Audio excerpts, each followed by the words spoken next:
L'architecture se veut contemporaine, épurée, qui s'inspire des bâtiments de ferme d'autrefois. Ces murs en bois de grange sont là pour le rappeler, comme ces luminaires en forme de cloche de vache, un hôtel que l'on veut le plus possible, à l'image de Charlevoix. Mais aussi, on voulait rajouter un côté chaleureux, authentique et en lien avec la communauté ici.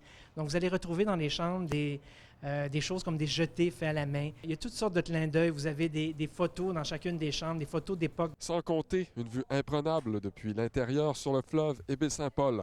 Le pavillon principal compte 38 chambres, dont certaines au concept revisité d'auberge de jeunesse. On compte aussi un bar, un restaurant, une gare pour le train touristique et une salle multifonctionnelle qui est encore en chantier.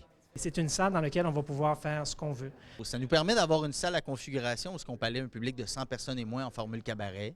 On peut avoir 250 personnes. On peut aller jusqu'à 500 personnes, en fait, dans la capacité de la salle. Des spectacles de musique seront notamment présentés. Une vingtaine d'événements sont prévus pour la prochaine année. C'est une programmation qui est très éclectique. On essaie de comprendre un peu c'est quoi les habitudes de consommation culturelle dans la région. Les autres pavillons ouvriront progressivement d'ici octobre. 150 chambres sont prévues au total.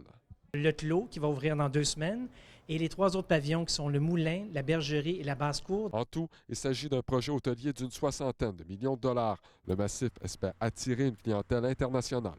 Patrick Harvey, à Baie-Saint-Paul.